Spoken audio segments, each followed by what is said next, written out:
Yo, what's up everybody? It's Daikin here bringing some more Genshin Impact content. Now, I asked you guys what you guys want to see as far as this channel go, because I've been working on my other channel, my fighting game channel, Daikin FGC, if you guys want to check that out. But yeah, I've been working on that and I gave you guys what you want to see, and you guys said you want to see more real talk revolving MiHoYo games, so Genshin and Honkai. So you guys already know what we here for today. I want to talk to y'all about everything that's been going on with after the release of 1.6 and what MiHoYo essentially did as far as revealing more Inazuma stuff. So that's what we're going to be talking about today. Right off the bat, just going back to like what happened. If you've been living on a rock, MiHoYo has released more information about Inazuma, right? More information about Inazuma, more characters and stuff like that. And then of course, along with that came leakers trying to leak all of the content and stuff like that. It's ridiculous what is happening. You guys already know how I feel about leaks. I don't like them, but it gets to a point where it wins enough, right? I know a lot of people are saying like, MiHoYo should release more content as far as, getting people excited, right? Well, they did that. They hinted at Inazuma. They showcased a little bit with the screens. They even showcased characters, so we're seeing stuff like this.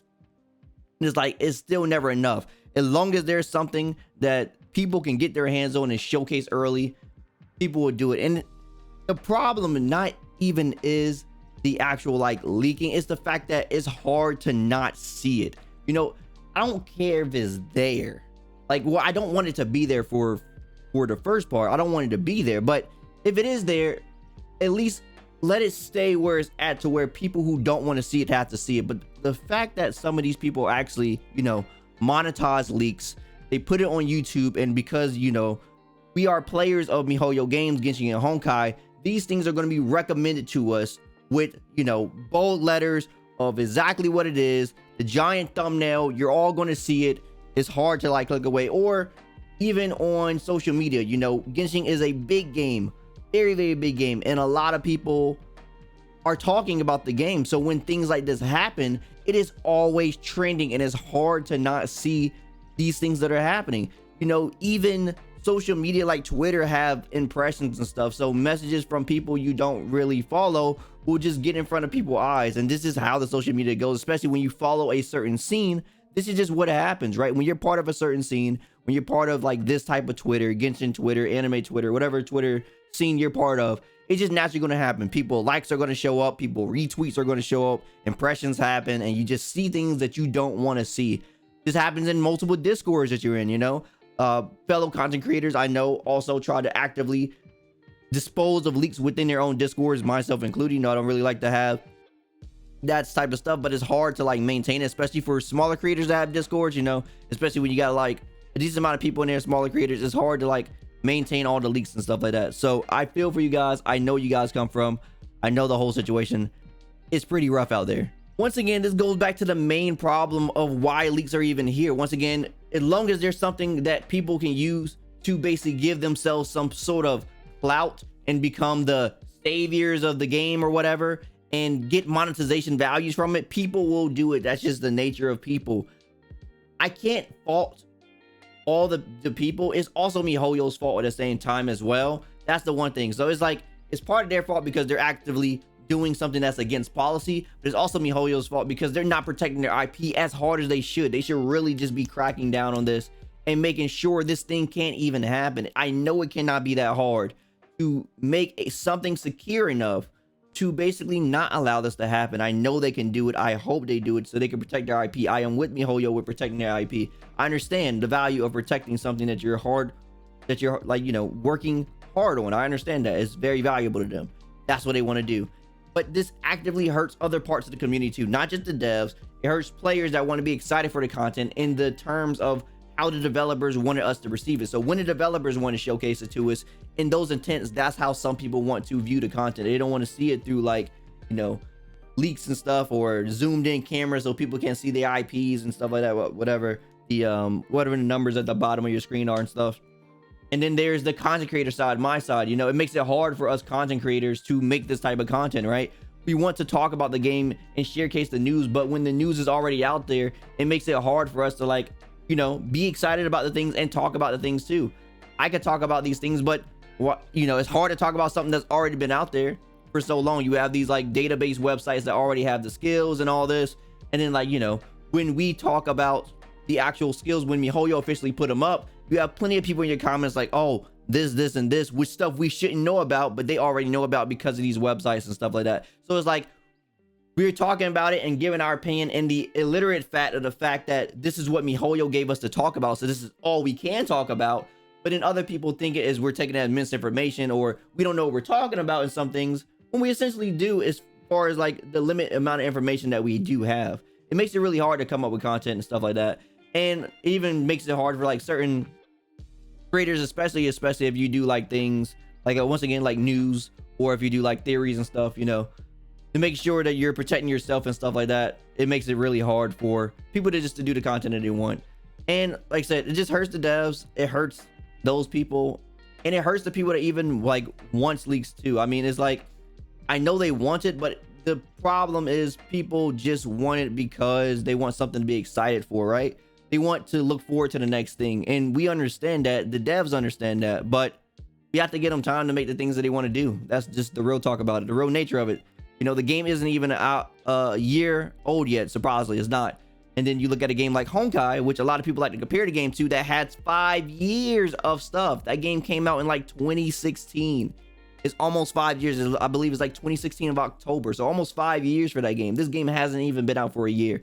So we can't compare the two naturally, right? We're talking about a game that's been out, had time to develop, had time to change things over time. I'm pretty sure when that game came out, it didn't have much content at first either. Like, this is a very ambitious project. We need to understand that. We need to respect that. And, you know, just look forward to things when they do happen. I understand knowing new information about a new place and seeing a new place right away is like, you know, very exciting, but I don't think we should like, you know, encourage leaks. If they're out there, I know people are going to look at it, but I'm saying we shouldn't actively, you know, praise these people who are doing the leaks. I think that's the thing wrong, because they get on top of their heads. They think they're doing something good for the community when it's not good for the community. And that's the real problem. That's where it lies right there. So yeah, I've been hearing all the talk about, you know, content creators actually leaving the game and stuff, or people just feeling bored, or they're like going too hard and they actually burn out and stuff. You know, it's supposed to be a casual game. I understand there's always going to be a hardcore audience. There's always going to be a casual audience, but people just need to understand the type of game that it is and just respect that for its nature, and just, you know, just have fun with the game, man. Content will come. I'm telling you all, and I always say this in all these videos. I say, like, I make this statement. We're all going to sound like old grandmas and grandpas 2 to 3 years down the lane when little Jimmy gets on the game and has the world to explore, and we're going to be like, back in my day, there was none of this and this. We had to work this and this hard. We're going to be saying this a lot once this game gets like even close to how much time that Honkai has, as far as like how long it's been out and been developing over these years. You know, we're definitely going to be seeing like that. So once again, I understand a lot of people think the game don't have content, but for some reason people really do like this new thing. Maybe this will be a good thing for MiHoYo. Once again, this is a company that likes to take risks, right? We got to understand that they don't just do the same thing every single patch. They're constantly making different mini games. They're constantly trying to do different things. They are respectively always trying to take risks, which I truly respect by the company. For sure, they're always trying to do something new with these mini games. I know a lot of people wanted them to stay, but we got to realize too that some of this stuff can't stay, because they once again got to make things for the mobile game audience too. So the game will be too big if all these things do inherently stay. I mean, I can't even imagine how big this game is going to be naturally, with just the base game of all the regions once they are fully available.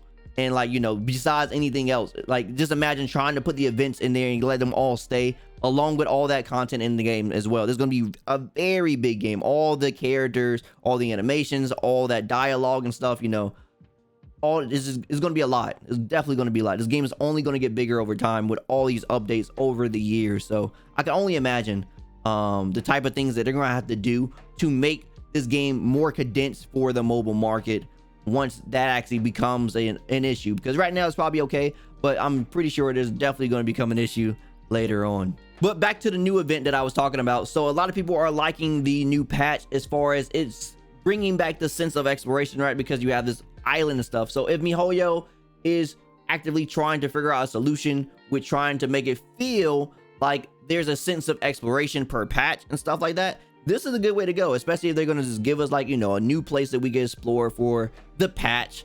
And then after the patch, it goes away to like condensed, but we're going to have still the main regions. This gives people the sense of exploration for the new region, because once that honeymoon phase of a new region is going and you explored all the chests, once we actually do Inazuma when this thing comes out and stuff like this, you know, it's going to be back to the same thing. No content, nothing to do.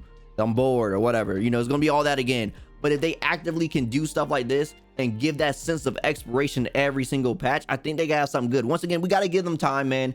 Give them time. They're trying to find a solution for something like this. No gacha game has ever been this ambitious. You got to get a 6-week time span, 6-7 week time span is not long. It's not long for making this content. It's really not. There's not that many games that are doing this much work for each patch that they do. They're actively just doing a lot. They're making brand new characters with full animations, brand new stories and animations. It's a lot there, mini games and stuff. You know, it's a lot that they're putting inside these patches. So we got to give them time, because they're doing these active 6 weeks patches while still having all their team in the back burner, still working on these other regions that we're looking forward to as well. So it's a lot that's happening, man. And I'm pretty sure this is going to be a good game at the end of the day. But for real, let's stop with encouraging the leakers. Let's stop encouraging the leakers. Obviously the content's out there. I know people are going to look at it, but let's not encourage it. And let's hope MiHoYo actively wants to protect their IP as much as they say they do, and hopefully leaks do stop. Let me know what you guys think about this whole thing though, as far as like, you know, the leak situation. Let me know how you guys feel about the actual new patch. I've been hearing a lot of good things about people having that, you know, sense of exploration, and they really do like this one a lot. So I'm glad people are liking this patch. And yeah, let me know what you guys think about it, the whole situation and all that. Anyway, I will catch you guys in the next one. As always, you like anything I have to say, drop me a like. I greatly appreciate it. And if you want more from me, follow my socials. Also, don't forget to subscribe and turn on notifications so you know the next video goes live. As always, my name is Daikin, and I'll see you next time. Signing out.